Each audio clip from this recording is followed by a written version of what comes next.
Okay, my final thoughts. This is a book written by somebody who had never an intention to write a book. This is a person who wrote a book because he was told to do it, because he was told it would make him some money. This was not written by anybody who had any care or craft for the art of writing. This is not a book written by anybody who had a path for which they wanted to take you on. They did not have a plan for how they wanted to tell you their story. This is a book that should never have been written. Not because it's so startling in its revelations. Quite frankly, it isn't. Because I know that a lot of people are like, this is just unbelievable, all the things he's writing. This is a book of fairy tales.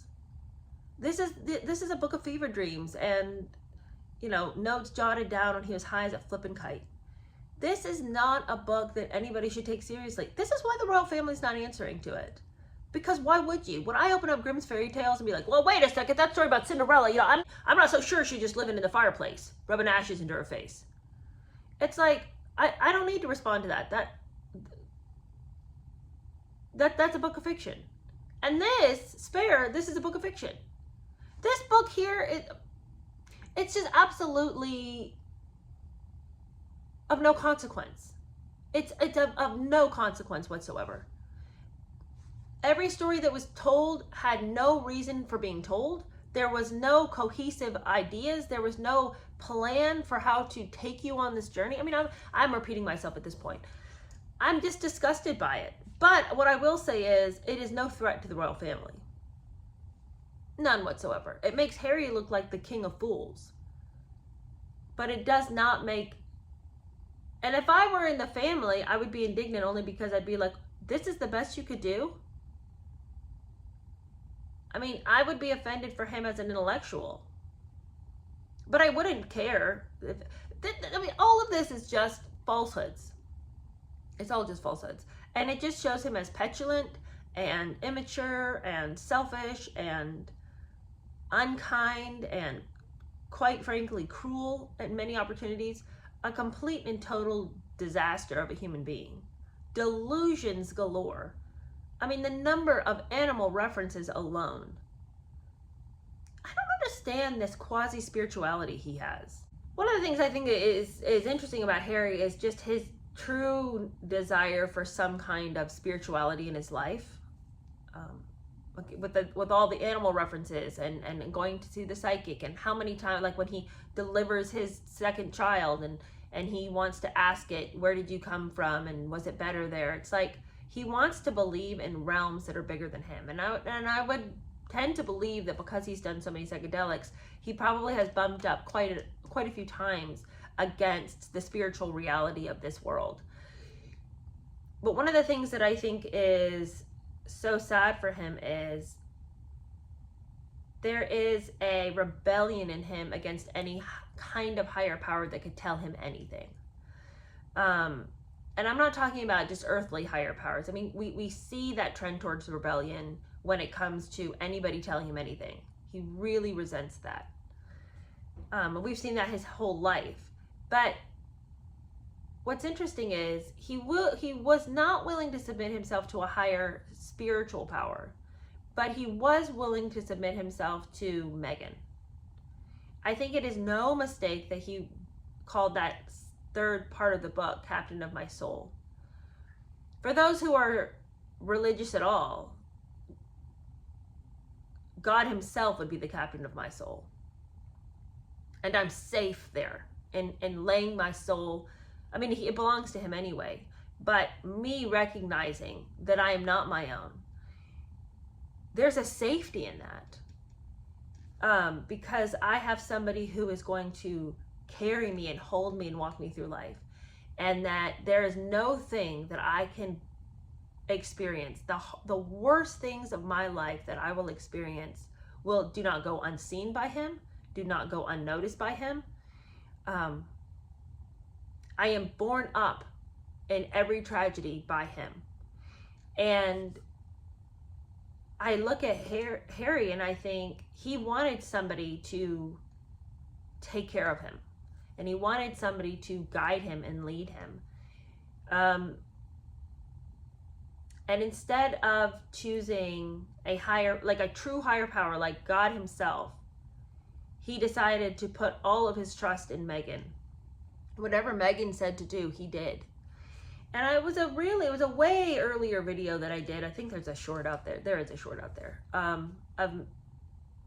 And where I'm saying I feel like what Harry did was he outsourced his emotions to Meghan. And I think that he had so much feeling, so much that he did not know how to sort out in his own life, that he gave it all to somebody who's never had any trouble telling you what she thinks and even telling you what you should think. And so I think he saw in her like this really strong person. She would be his guiding light. She would be his guiding force. And I truly mean this.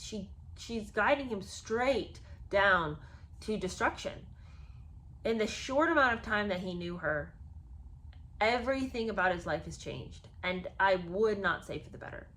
They live in a, beautiful home in California. That's really good, but really, that's what you wanted?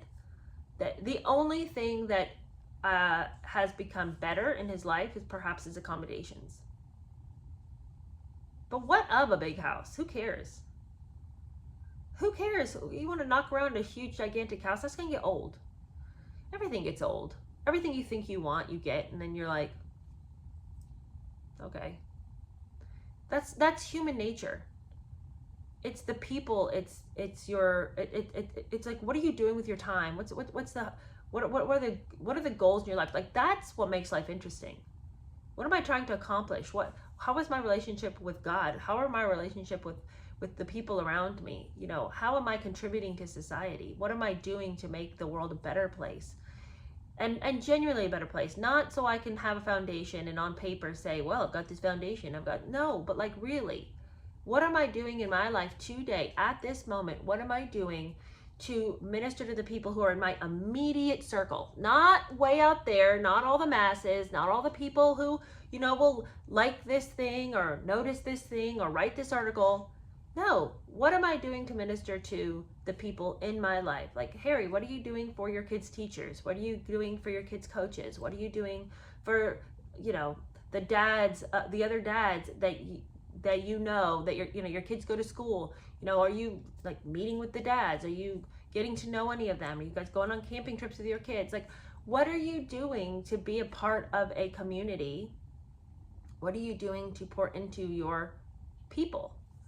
I don't know. I don't know everything that Harry does, but it just seems like with this much time that is spent on himself, no wonder he's depressed. It's a recipe for absolute depression to focus on yourself. I think our entire society is so geared toward the self, and how can I, nobody's noticing me now, and how can I make much of myself, and why aren't more people noticing me, and why, what can I do to get more people to realize how great I am? Harry's not the only one. I think we are a culture that is in decline because we're so self-centered and just navel-gazing all day long. Anyway, those are just my last thoughts. I'm sure I'll think later, oh, I wish I would have said this, or this in the video. But yeah, my ultimate takeaway is the royal family has nothing to worry about this book. It's a book of fairy tales. It's a book of slander. It's poorly written. It wasn't edited. It was incoherent 75% of the way. The ghostwriter should be ashamed that he let his name be attached to this, because it's not flattering to him as a writer. I've read ghostwritten works by this guy before, and I would say that they were much less jumbled and meaningless. But then again, it could be that I knew less about the subjects of those books than I knew about Harry, and admittedly I didn't know that much about Harry, but it could just be that I knew less. Maybe that those books were full of lies too, but I tend to think that they weren't. There wasn't really much of a backlash. So, I don't know. I just don't know why Harry wrote this, and I think that he needs to never consider writing another book, ever.